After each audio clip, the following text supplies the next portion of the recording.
Ladies and gentlemen, welcome to the inaugural edition of the Ace in the Hole. And that's where me, your friendly neighborhood Ace Nick White, it'll be in the bottom third. Probably put my Twitter handle down there too. We'll see. It's the first time. We're kind of just playing by ear on the first one. But this is where I attempt to drag certain angles out of the hole that bookers put them in. And I'm looking forward to doing a lot of these, but if you've got ideas, I want you to like, share, comment on this video. Make sure to subscribe to the XWE network for all of the great content on here. But you know what? Let's jump right into it, right? I mean, that's what you're here for, not to hear me ramble about who I am. The first angle that I'm going to try to save is about 10 years old. It was June of 2010. And on that night, on one special night on Raw, CM Punk and the Straight Edge Society were in the ring. He's facing John Cena, and what happens at the end of the match? Yeah, you all remember. The Nexus. 8 guys who had previously been on NXT. They jump the barricades, they come down the aisle, they swarm the ring, and they beat the absolute hell out of everybody. When I say everybody, I don't just mean they beat up Punk and Gallows, Serena and Cena. No. They beat up announcers, referees, security guards, ring announcers, ring crew. They tore the ring down. And then from there, they proceeded to absolutely change the entire face of wrestling for about a month. So my goal in this video is to maybe make that a little bit better. Maybe make the guys that were a part of the Nexus stars. Maybe that was the goal all along, right? You take 8 great rookies and you make them into something. So sit back, relax, and watch me retell the story of the greatest group that never was, the Nexus. So June 7th of 2010, as I said before, the Nexus debuts. They beat everybody up. People around the world were shocked. Social media blew up that night. Because everybody had seen the 8 guys. They had all seen them on NXT. But NXT then was a lot different than NXT now. And if you don't remember, let me give you a little Cliff Notes version. See, back then NXT wasn't the best young talent, the best guys trying to get up to Raw and SmackDown competing against each other. Yeah, they had matches, but a lot of it was dumb skits. It was obstacle courses and selling programs, selling sodas. It was just dumb. It was horrible. It gave us the debut of heel Michael Cole, and that might have been its best feature. I mean, and when heel Michael Cole is the one thing that a lot of people remember, that's a problem. But what it also gave us was 8 great rookies. Michael Tarver, Ryan Reeves, Daniel Bryan, you might have heard of him, Wade Barrett, Justin Gabriel, Heath Slater, David Otunga, and Darren Young. All great talents in their own way. Some were strong, some were fast, some like Daniel Bryan were the complete package, but they were just a little too small. Wade Barrett was the star, though. For everything you could say about Daniel Bryan, Wade Barrett was above and beyond everybody else. He had size, he could talk, and his coach, because all the rookies had main roster coaches, was the world heavyweight champion, Chris Jericho. He was clearly destined for greatness, and when he inevitably, after 15 weeks, won the competition, after everyone else had been eliminated, everybody knew this was the start of something great. Wade Barrett was pinned. He had the brass ring. He was the chosen one. No, I don't mean Drew McIntyre. He was the guy. And by winning, he got a future World Heavyweight Championship match. Or a WWE Championship match. He could choose. It was almost like he had money in the bank and a rocket strapped to him. It was supposed to be something great. But the week after the finale of NXT Season 1, after Wade Barrett gets that win, he shows up in the aisleway on Monday Night Raw during a main event between CM Punk and John Cena. And then the rest of the NXT rookies show up. They lay waste to everyone, and we were off and running. Now in my world, things immediately go different. See, during the beatdown, at 9:57, About 3 minutes before Raw's supposed to go off the air, the screen goes black. Everything goes dark. There's nothing happening. For the rest of what's supposed to be Monday Night Raw, you get a black screen. Nothing about this attack is mentioned that week on SmackDown. And then the following Monday, Vince McMahon comes out to start the show. There is no pyro. There is no chance in hell. There's no music. It's just Vince McMahon walking to the ring. Solemn. Almost in regret. And he looks directly into the camera and he says, I wasn't going to mention this, but I feel like I have to. What you saw last week was not part of Raw. It was not a scripted part of the show. Those gentlemen were in the locker room to watch, and they took it upon themselves to try to make a spot, to try to make themselves bigger than the show. And for that, each and every one of them is indefinitely suspended. I know you think I should say you're fired, but you're not fired. So Wade Barrett and all your crew, enjoy sitting at home for the rest of your contracts, because I want nothing else to do with you, but I'm not going to let you go somewhere else and talk about the WWE, talk about how you were misused, even though you were all supposed to be the next generation. And for anyone in that locker room who knew what was going to happen, come on out and admit to it now. Because if I find out, the consequences will be much worse than if you get found out later. And it is at that point that one man, and one man only, walks out. And that man is Chris Jericho. Now, Chris Jericho was recently the World Heavyweight Champion. He's lost the belt to Jack Swagger. But he comes out and he looks at Vince square in the eyes and he says, I knew. I didn't think he was serious, but Wade was my rookie. We became friends. We were traveling along the roads together. And he told me exactly what he was going to do. And then when he did it, I could have stopped him. But Vince, you were wrong. Everything you did to those kids was wrong. And now, you're suffering the consequences. So Vince McMahon can't fire Chris Jericho. He's too big of a star.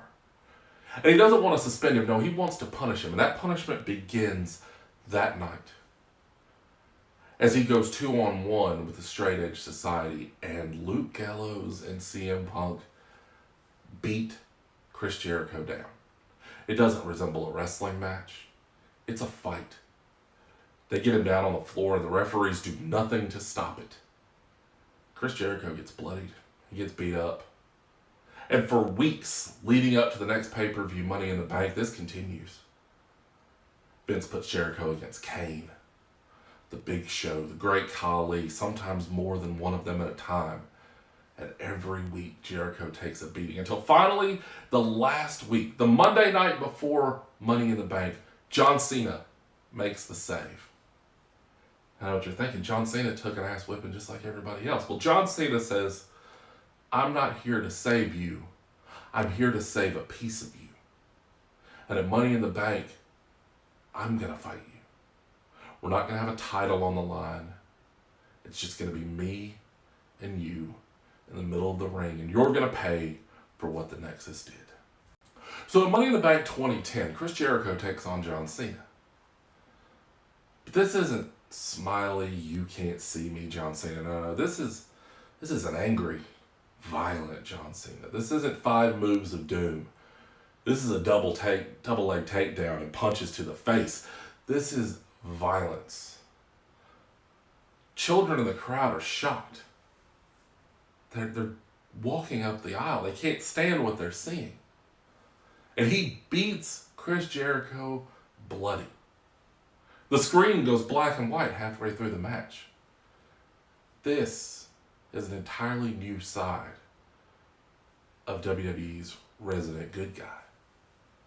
And he takes Chris Jericho and he lifts him up for one last maneuver. He takes him up for the AA, and a commotion starts in the crowd. The Nexus comes running down the steps. All 8 of them swarm the ring and they look to take out John again. But Vince McMahon was prepared for this.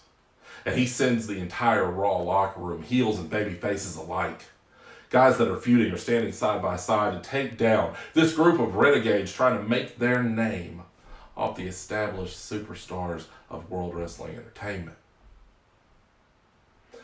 So after a couple shots, a couple of the Nexus members go down, they roll out of the ring, and they're laughing their whole way up the aisle because they've ruined another match.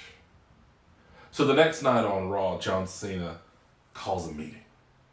He stands in the middle of the ring as Raw superstars surround the ring. And he says, Vince McMahon hasn't okayed this, but I think I've earned enough pull around here that this is going to happen. Nexus, you are all invited to SummerSlam. All 8 of you, and I want you to bring your gear. Bring your best stuff, and I want you to come down to the ring. Because you want to fight us so bad, that's fine. Oh, we're going to fight. And we're going to fight until one team is completely eliminated. We're going to have us an 8-on-8 tag, because I'm going to pull 7 guys that surround this ring, and they're going to have my back. And you better hope that all of you have each other's. So at SummerSlam, John Cena forms a team. He's got Edge. He's got The Miz. He's got R-Truth. He's got CM Punk and Luke Gallows. He's got the monster known as the Great Khali. And on the Monday night before Raw, one final member of the team decides to join in. And he knows he's a little bit older, and he may not have a whole lot left in him, but he's going to take these boys down. And that man is Vince McMahon himself. So at SummerSlam, 8-on-8, slowly but surely, members of the Nexus get eliminated. Members of Team WWE get eliminated in quick succession at the beginning of the match, though. And it comes down to just John Cena and Vince McMahon against Wade Barrett, Ryan Reeves, and Daniel Bryan. Cena somehow takes the monster, 280 pounds of Ryan Reeves, who you may one day know as Ryback, drills him to the mat with an AA, and now it is just Daniel Bryan and Wade Barrett versus Vince McMahon and John Cena. But John's been beaten down. He's taken 30 to 35 minutes of abuse. So Vince McMahon, with all the passion in his body, reaches down and he takes that tag from John Cena. And he proceeds to get his head knocked off. Daniel Bryan delivers a flying knee, and the chairman of the WWE goes down. John Cena's on the floor. He's bloody. He looks around and he realizes he's now outnumbered and he's got nothing left. And the Nexus swarm. Bryan and Barrett proceed to beat down John Cena on the floor. Bryan just successive kicks to the face. Wade Barrett DDTs John Cena on the ground. They roll his lifeless body in.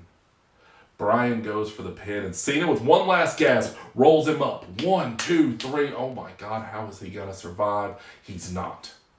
Because Wade Barrett rolls in right behind him, and as Cena staggers back to his feet, it's a giant elbow. He picks him up. Fireman's carry slam in the middle of the ring. 1, 2, 3, and the Nexus is won. Fans are dejected. You could hear a pin drop because John Cena's been pinned. So we fast forward to the next night on Raw, and the Nexus are now all under contract again. They have no choice. You can't continue to leave them off TV, and we open the show with them saying, "We now run this place. We've destroyed the owner, and we've destroyed the face of the company." But what of Chris Jericho, you might ask? I mean, he's taken more of a beating than anybody for the Nexus. Well, he comes out, starts shaking everybody's hand. Because I think he figures he's finally got backup, right? He's finally got someone to watch his back. Maybe the locker room can't touch him anymore, and that could not be farther from the truth. Chris Jericho takes a big boot from Wade Barrett, a 450 splash from Justin Gabriel, and they pick him up, and Ryan Reeves delivers 3 4, 5 massive lariats. Blood's trickling from Jericho's mouth and he coughs and blood spurts out. Maybe it was the 6 weeks of beatings he had taken previous to this, or maybe this especially violent one was enough, but EMTs have to come out and roll him away from the ring. Jericho isn't seen for months. Now over September and October, the Nexus continue their ways. They're dominant. Daniel Bryan becomes U.S. champion, defeating The Miz. Otunga and Ryan Reeves win the tag team titles. A monstrous duo if there ever was one. They're unstoppable. Everyone else continues to just take out superstar after superstar. The fans are begging for someone to stop the Nexus, but they can't. And we get all the way to Survivor Series, where Wade Barrett has won a fatal 4-way to get a chance at the WWE Championship. And on that night, he takes on Randy Orton. And despite the Viper's best efforts, there's nothing he can do. Wade Barrett pins him in the middle of the ring and becomes the WWE Champion. And after the match, as Barrett poses with the title, he holds it over his head, the trumpets sound. John Cena storms the ring.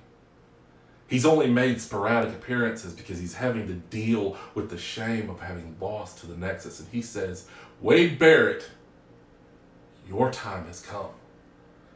You hold on to that title tight because the first chance I get, it's mine. And I'm going to take out every one of the Nexus first. So at TLC, Wade Barrett defends that title against John Cena. And as John Cena goes for the win, the Nexus interferes. But it's a tables, ladders, and chairs match. There's no disqualifications. Wade Barrett proceeds to hit Wasteland through a table. And he pins John Cena in the middle of the ring. 1, 2, 3. And as he celebrates, the man he didn't think he would ever see again shows up. And that man is Chris Jericho. So Chris Jericho proceeds to lay waste to every member of the Nexus. He's in a t-shirt and shorts. He's not dressed in the familiar suit and tie. No, he's a guy who just came down for a fight. And he's got a steel chair in hand and 8 members of the Nexus go down one by one. Shots to the head, shots to the back. They all roll to safety as Chris Jericho reaches down and helps John Cena back to his feet. Now it is at this point that an alliance is formed between 2 men who hate each other, but they hate the Nexus worse. So coming off of TLC, that leads us to the Royal Rumble, at which Wade Barrett defends his title against Chris Jericho. Another all-out war. Chris Jericho comes out fists of fire. He's not in this to win a title. He's not in this to become a champion. He's in this to get revenge against Wade Barrett. But revenge is not to be had, and Wade Barrett, once again, by hook or by crook, defeats Chris Jericho in the middle of the ring. A distraction by Daniel Bryan leads to Wasteland and a victory for Wade Barrett. But we end the night with the eponymous Royal Rumble, at which John Cena, Super Cena that he is, defeats 29 other men, including all of the members of the Nexus, to become the #1 contender and the man who will face Wade Barrett at WrestleMania. For 2 months, we have build and build and build. John Cena, one by one, in the locker room, in the parking lot, at meet and greets. He takes out every member of the Nexus, except Daniel Bryan, who somehow escapes the grasp of John Cena, only for it to be announced that he will defend his U.S. title against Chris Jericho at WrestleMania. Otunga and Reeves, still holding the tag titles, they defend them, they lose them at WrestleMania to The Miz and R-Truth. But then it all comes down to the main event. after Daniel Bryan and Chris Jericho put on a 30-minute technical classic at which Chris Jericho finally gets his revenge. He wins the U.S. title from Daniel Bryan to the roar of the crowd in Atlanta at WrestleMania 27.